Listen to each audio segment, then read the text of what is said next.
Have you ever wondered how companies like Amazon, Flipkart deliver thousands of products every single day from multiple warehouses to customers across different cities and still manage to do it in the most effective way? It's not random.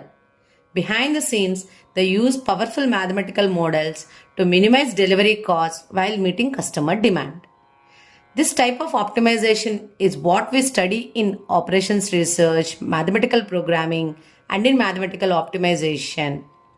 One of the most important model for it is the transportation problem. Today we will see transportation problem.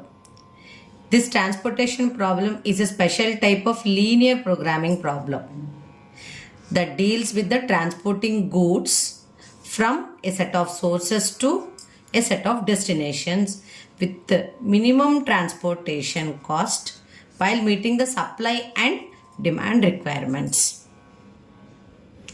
Now we will see what are the key components required for a transportation problem.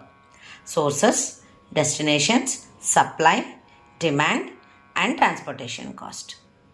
So this is the basic structure of a transportation problem, which represents the number of sources, the number of destinations, supply, demand, where the supply and demand should be equal.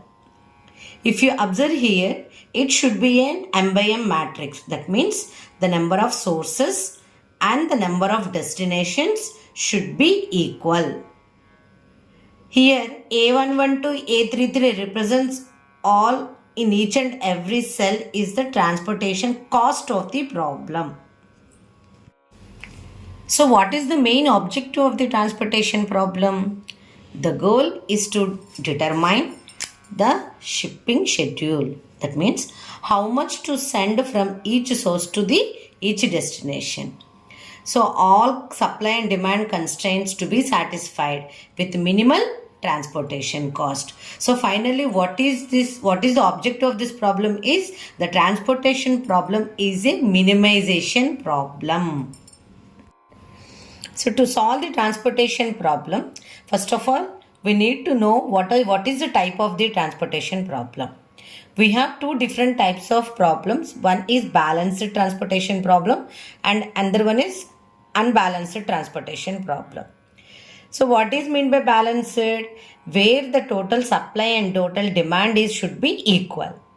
This represents it is a balanced problem. Unbalanced means the total supply and total demand is not equal. Either it could be a supply deficiency or a demand deficiency.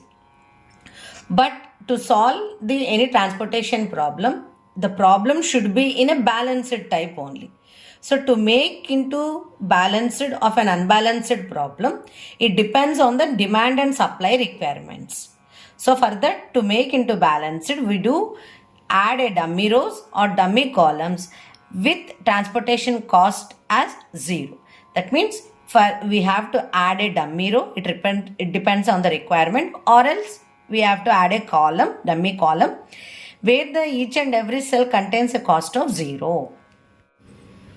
Now we will see what are the solution methods for balanced transportation problem. Already I discussed that to solve a transportation problem, it should be a balanced problem. So the first method is northwest corner rule method. Second one is least cost cell method. Third is row minima method. And fourth one is column minima method. So we have a doubt that where we can apply these transportation problems in the real time. So now we will see what are the various applications for the transportation problem. So in the real time we can use where logistics and supply chain optimization, airline scheduling, and assignment of workers to jobs and power grid distribution, and in the field of agriculture where from farms to markets. In these different types of areas, we can apply the transportation problem to find the optimal solution of the problem.